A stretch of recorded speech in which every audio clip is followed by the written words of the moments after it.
안녕하세요. 마라나타 캐나다 교육교회의 조롬입니다. 오늘은 기독교의 기본진리 77번째 시간 벨직 신앙고백서 제19조 그리스도 한 분 안에 두 본질에 관한 내용입니다. 사람을 구원하시기 위해 성육신, 곧 인간의 본질인 육신과 영혼을 똑같이 입고 세상에 오신 예수 그리스도는 이제 참 하나님이시면서 동시에 또한 참 사람이 되셨습니다. 어떻게 그것이 가능할까요?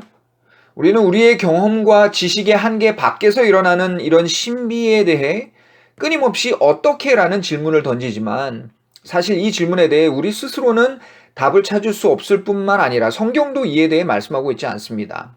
다만 성경은 우리에게 왜라는 질문에 대해서만 답을 해주고 있습니다. 즉, 죄인인 사람을 온전히 구원하여 하나님의 영원한 자녀로 회복시키기 위해서 그렇게 하셔야만 했던 것이죠. 그럼에도 하나님과 사람이 하나가 되었다는 것, 더 정확히는 하나님께서 사람이 되셨다는 사실에 대해서는 이런저런 의문과 억측들이 난무합니다. 오늘은 이에 대해서 간단히 살펴보고자 합니다.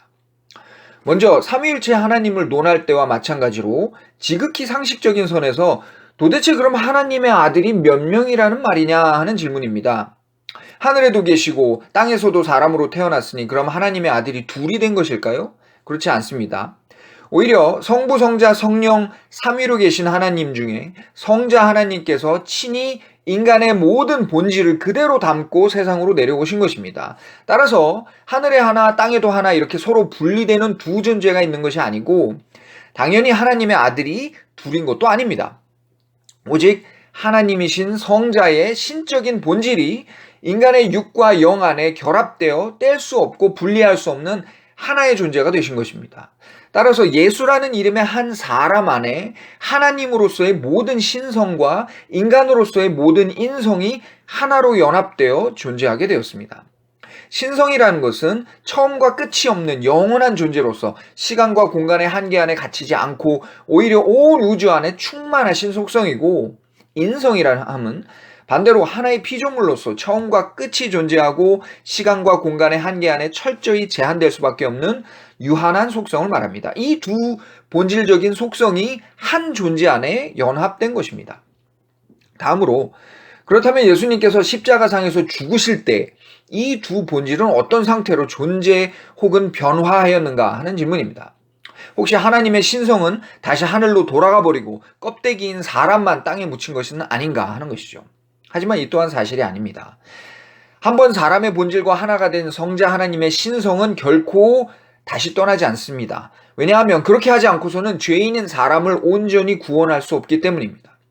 우리는 이 원리를 예수님의 부활에서 볼 수 있습니다. 만일 신성이 사라진 인간 예수만 땅에 묻혔다면 그는 다시 살아날 수 없었을 것입니다. 사람의 죄값을 치르기 위해 사망의 형벌을 받는 데까지만 가셨다면 모든 인간은 죄 없이 땅에 묻혀 썩어져 버리고 말 것입니다. 그러나 그것은 하나님의 구원이 내다보는 최종적인 목표가 아닙니다. 하나님은 인간을 만드시되 하나님의 자녀, 곧 신의 자녀로 삼으시기 위해 지으셨습니다. 따라서 죄인의 구원은 단지 더러워진 것을 씻는 것에 그치는 것이 아니고 그들을 깨끗한 자녀로 다시 살리는 데까지 나아가야 합니다. 에덴 동산에서 쫓겨난 인간의 죄를 그저 용서하는 데서 끝나는 것이 아니고 그들을 다시 낙원 안으로 들어오게 하시는 것이 최종적인 목표입니다. 그렇게 하시기 위해서 예수님의 부활이 있어야 했고 그 부활을 가능케 하려면 하나님의 신성이 그 안에 머물러 계셔야 했습니다. 이렇게 부활로 모든 죄가 사라진 예수님은 이제 신성은 물론 불완전했던 인성도 완전을 향해 나아가게 됨을 보여주셨습니다. 즉 인간을 이루고 있는 몸과 영이 썩어지지 않는 완전한 모습으로 다시 살아나게 될 것을 보여주신 것입니다. 이것은 결국 예수 그리스도 안에서 구원을 기다리는 모든 이들에게 크나큰 위로의 메시지가 되었습니다.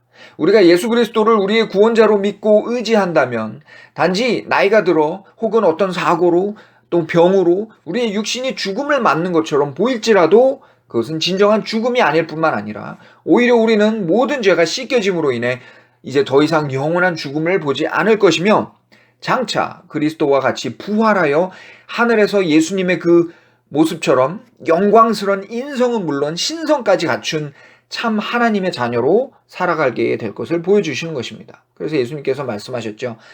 나를 영접하는 자, 곧 그 이름을 믿는 자들에게는 하나님의 자녀가 되는 권세를 주셨다. 결국 사람이 신과 같이 되게 하시려고 신이신 하나님께서 먼저 사람이 되신 것입니다. 감사합니다.